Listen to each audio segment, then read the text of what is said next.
Hello and welcome. I hope you learn in depth and in easy way here. So let's start.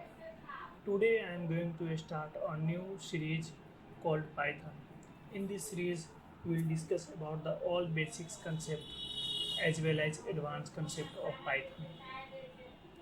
Here I am going to write the all codes in Jupyter notebook. So first you should know the how to use Jupyter notebook and how to install Anaconda. Then only we can code on Jupyter notebook. I'll make one video which is especially for the Jupyter notebook, like how to install Jupyter notebook and how to install Anaconda and what is the some basic shortcuts of Jupyter notebook. So let's start. And one more thing I want to tell you, don't make any notes while watching this video, or just focus on the topics and on this video only. No need to write any code or any notes. Okay, I'll provide you the all notes with my GitHub account or Jovian account. So just focus on this video and just focus on which topics I'm focusing. Okay, just be concentrate. Okay, and one more thing, in this tutorial I am going to cover all the basics things and all the general forms. Okay, and definitely you will learn in depth in this series. Okay, so let's start. First of all, if you want to check your Python version, like which Python is installed in your system, then we can check in two ways. The first one way is the command prompt, and another way is using the sys library. Okay, so first I am going to tell you how to check your installed Python version in command prompt. So simple, we open the command prompt by pressing the Windows plus R key button. Okay, and then hit enter, and it will come any path, like your base path or any path. Then you can simply type Python hyphen hyphen version. Okay, then it will return the current Python version. So we can see here, like the current Python version is 3.8.1. Okay, and another way is using the import sys module. Okay, so let's check the another way. Okay, so first of all, before importing the sys module, I want to tell you one, what is the library and what is the module. This is the whole another topic I'll discuss later, but you should know the basics about module and library. Okay, and what is the use of import keyword. Okay, so the first you should understand the what is module. Any .py extension file, like suppose if we create abc.py, then it will consider as a one module, we can say. And library is a one folder. In that folder we can make like we can create any number of module, that is .py extension file. This is the library and module. And let's jump into the import keyword. So if we want to use some functions of the particular module or library, to use that facility or to use that functions, we have to first import that module or library. So that's why we use import keyword. So here I'm importing the, so first of all, this is the shell. Okay, three things I want to tell you here. This is the shell, and now this is the command mode, and like this is the markdown mode. You can say check here. This is the markdown. Okay, so code will execute in the code cell, and the header will execute in the markdown code. Okay, and we can execute this code in four ways. The first way is by pressing the run button. Here we can see here it is highlighting. And another way, using the control plus enter key. After pressing the control plus enter key, it will execute the current cell, and the cursor cursor stay on the current cell only. Okay, and the third way is shift plus enter. When I press shift plus enter, then it will execute the current cell and cursor moves to the next cell. Okay, and the last way, that is fourth way, alt plus enter. After pressing the alt plus enter, it will execute the current cell and then it will create the one new empty cell to the bottom of the current cell. Okay, so these all things I'll cover in the Jupyter shortcuts and Jupyter notebook tutorial. Okay, I'll upload very soon. Okay, so thank you. Let's jump into the how can we check the your installed Python version in second way. Okay, so first here I am importing the sys module. Okay, so I am executing by pressing the shift plus enter, then it will execute this current cell and the cursor moves into the next cell. Okay, so here you can see here. So here we can see like 3.8.11 is my current installed Python version. Okay, and you can also check the sys dot version info, some basics idea about the sys module. So here major is 3, minor is 8, macro 11. So just forget about this major, micro and minor. I will discuss it later in another like a module topic. Okay, so here I am importing the pandas library. This is one library is mainly used for the machine learning, artificial intelligence, and this is the very useful library, pandas library. In future I'll make one complete series of pandas library also. Okay, so let's I'm importing here pandas. It will executing, it will take some time because pandas is a very big library. In this library, like this is the kind of data frame. If we want to read any CSV file that is comma separated or table, then we can use the pandas. This is the best way, I think, to use the pandas to handle the CSV file. So the current version of pandas is 1.1.2. This is the current version of Python. I want to tell you one thing. The feature of Jupyter Notebook is no need to install separately library. There are bunch of library already installed in the Jupyter Notebook.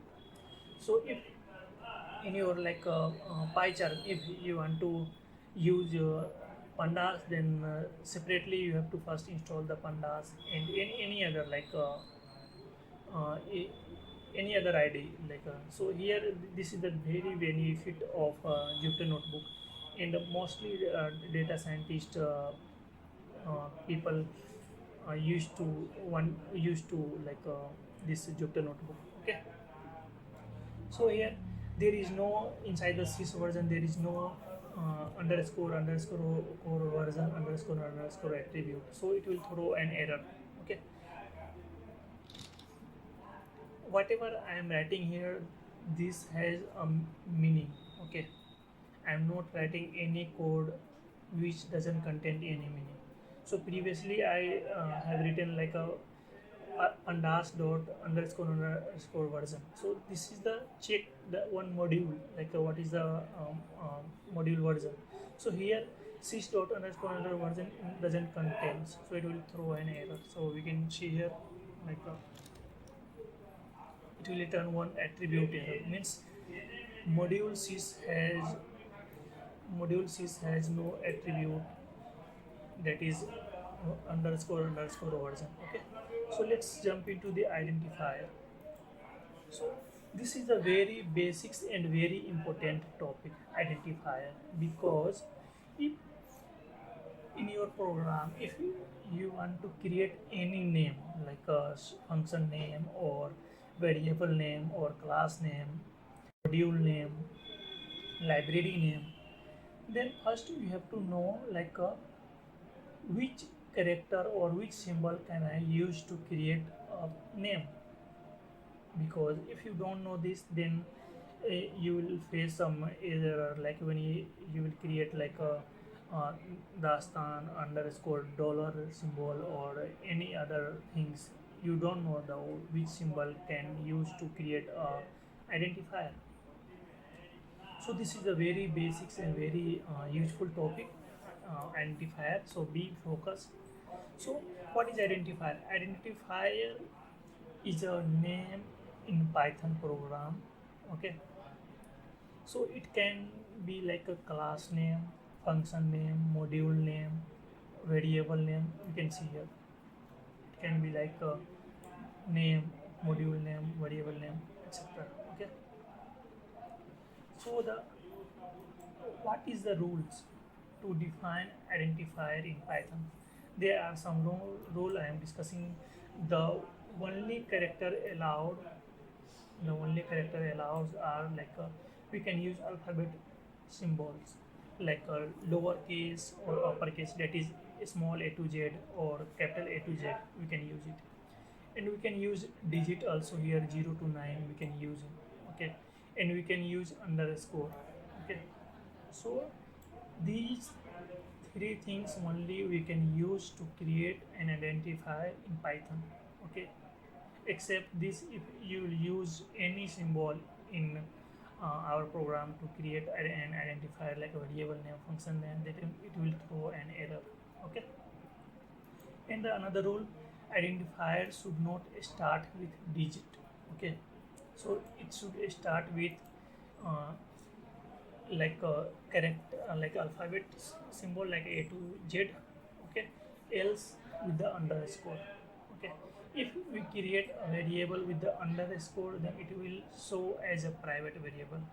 So it's just kind of description about the uh, variable to the programmer, like this variable is the private, so please don't change, I'll use it later. Okay, so kind of a description we are providing while creating the variable or with the underscore name. Okay, and identify are case sensitive.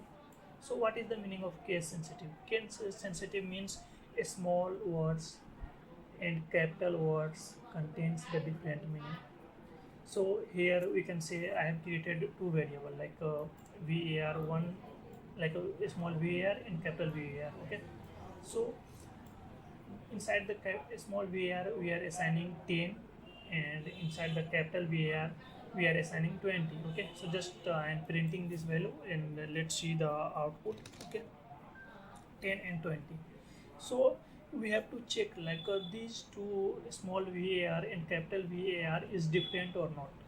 To check it is different or not, there is one inbuilt function, that is id.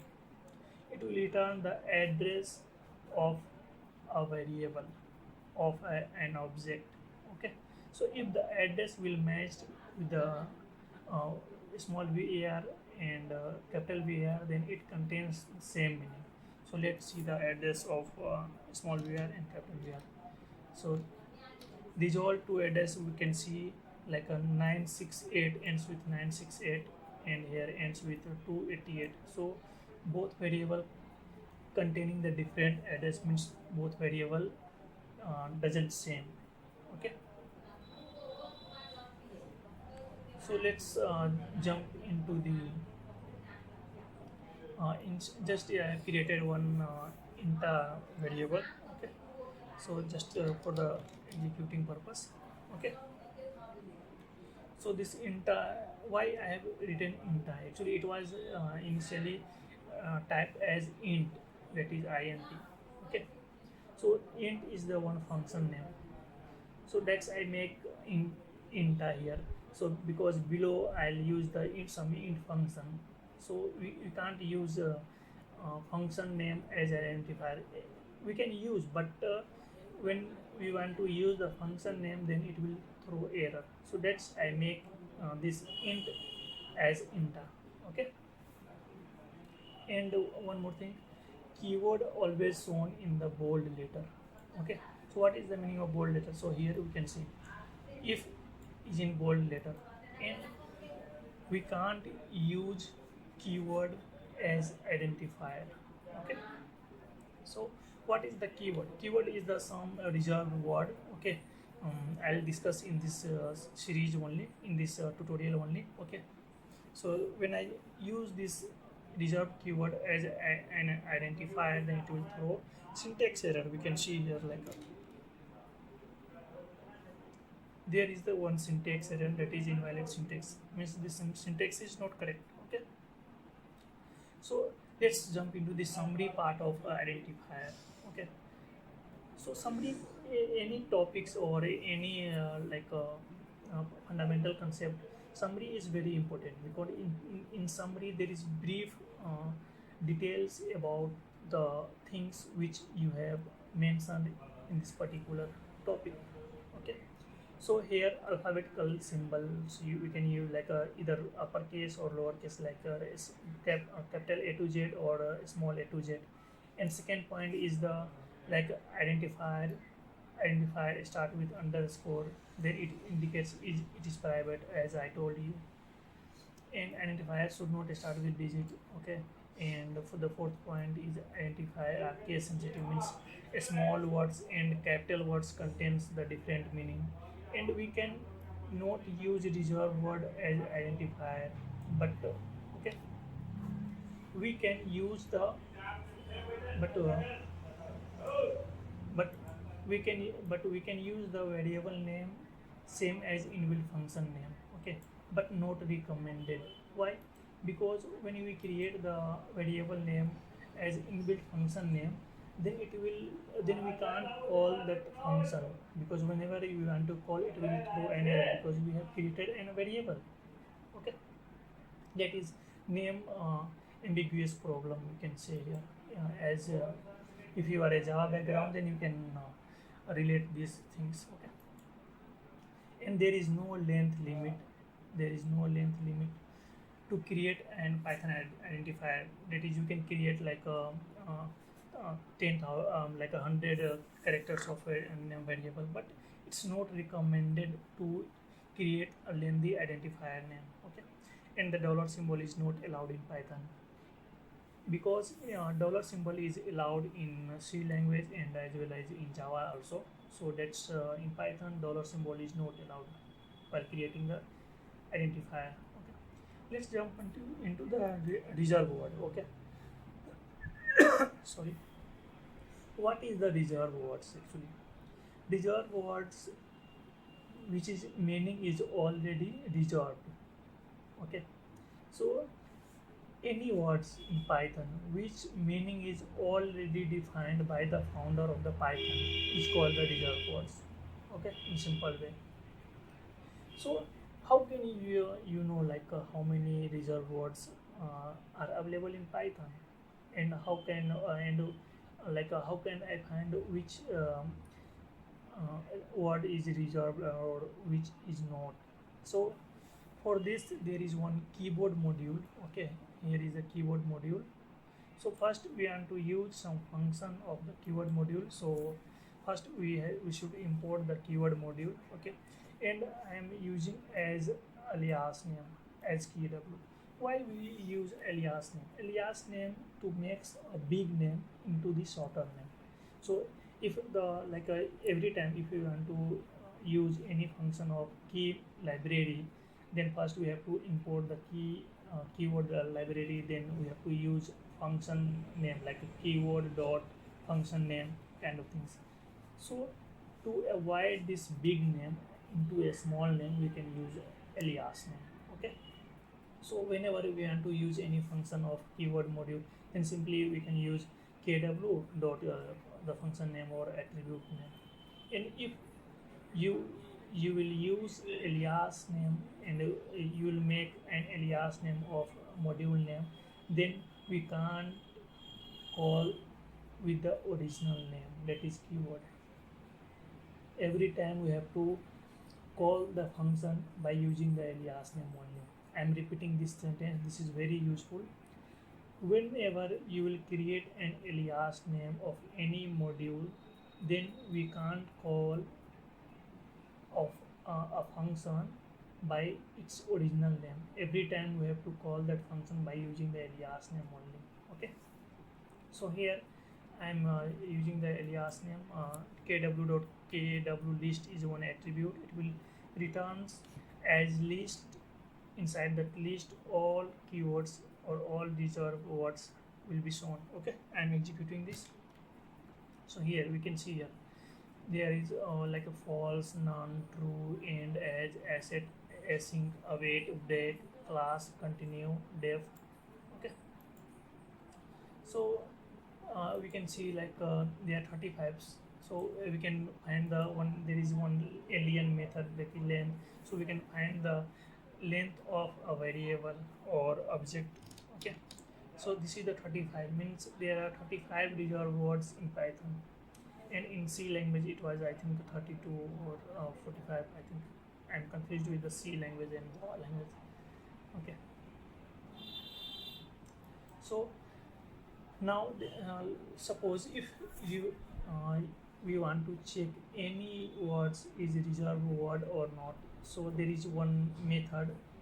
Each keyword is one method inside the keyword module, so we can check if if this string is key reserved word, then it will return true, else return false. Okay, so we can check here. So uh, 4 return true means the 4 is the reserved keyword, and Vivek is not like a keyword, then it will return false. Okay, and let's check the true also. Okay, so true returns true means true contains the reserved word. Okay, to know the basic about keyword module. Okay, so simply we can make a k alias name, and by alias after alias name we can simply use the word symbol. Okay, that is ternary operator in C language and Java also, but in Python ternary operator is totally different. Everybody can understand the ternary operator, and ternary operator is just so confusing in Java and the C language. I'll explain in Python. You can see when you will see the ternary operator, then you will see like this is the very child concept of ternary operator. Okay, so I'm executing this. Then it will like gives the basic idea about the object type, like this is the module kind of things, and we can read here this file is automatically generated kind of things. Okay, so you can get the basic idea about an object by using the word symbol. Okay, so let's jump into the inbuilt function. What is inbuilt function? Before jump into the inbuilt function, first you should know like what is function. So function is a different topic. I'll explain it in later. This is the very we can say big topic and the very uh, things to understand in the function. So here just I am telling you the basic idea about the function. Okay, function is just before understanding the function, first understand the concept behind it. Okay, suppose we have written one like a thousands lines of code. Okay, in the 1000 lines of code, like 25 lines of code I want to execute 10 times or 15 times. Okay, so before we don't use the function, then every every 100 lines we want to use a particular 25 lines. So every 100 lines we have to write that those 25 lines again and again. Okay, to avoid this problem we can create one function, and inside that function we can put those 25 lines, and whenever we want every 100 lines of code we can just call this function name by using the only one statement, like a one line of code, and those 25 lines will code automatically execute by calling this function name. So this is the very benefit of function. Inbuilt function. Inbuilt function means those kind of function which is developed by the founder of this Python program, which is already developed and we can't make any changes those function. Okay, so this is the concept of inbuilt function. So the first function inbuilt function is the type function. Okay, so type function is return the type of a variable or type of an object, like which type of this variable, like int type, float type, or some other else type. Okay, so here I am checking the a is equal to 10. Let's see the type of, we know this is int type, so this is return the class, and 10.5 is the float. Even in the primary school also we can use like a float means some decimal value. Okay, so here this is the float type. Okay, and this is the I have created one list. So list is another data types topic. Okay, I'll let discuss in detail in the data type topic. Okay, so just I am telling the basic idea about the list, like if any variable, okay, or any value which is comma separator and those all value enclosed with square bracket, then it will consider as a list. Okay, so we can check here, this is the list, and this is the variable of tuple or tuple we can say. Okay, so what is tuple actually? Any variable which is not single and which is comma separated, then uh, we will consider is as list. Sorry, tuple. We, we can say tuple or tuple. Some people call tuple, some people call tuple. So we'll use tuple only. Okay. And one more thing, the parenthesis is optional for tuple. We can also close with parenthesis, but parenthesis is optional for tuple. So we can print that d value. Okay, and we can check here also e tag. This is the tuple type. Okay, and the another function that is id, as we discussed just some minutes before, like 5 minutes before, id will print the address of an object, like and this address doesn't important in python, because in c language this is address is the very important. Okay, so in python address is not that much important. It's just if we want to check the variable which is same or not, then we can use this id function. Simply it returns the address of an object. Okay, so we can check here the address of a is like ends with 968. Okay, and the address of b is ends with 976. So the address is different. Okay, and the print, we want to print the address of c also, so it's end with 144. Okay, so these all in this series, and in the next series we'll discuss about the data types. And don't forget to watch the next tutorial, because data types is the very important topics in a python. If you understand the data types, then only we can define any kind of data, and before knowing the data types we can't define any data types. Okay, and I'll discuss the very depth in the data types, like if there is int data types, then what is the binary, what is the like a decimal, what is the hexadecimal, what is the octal. Okay, these all things we'll discuss in the data types topic. And if you like this content, then please subscribe to this channel and please give the thumbs up. Okay, so it will motivate me to create even more videos. Okay, so thank you.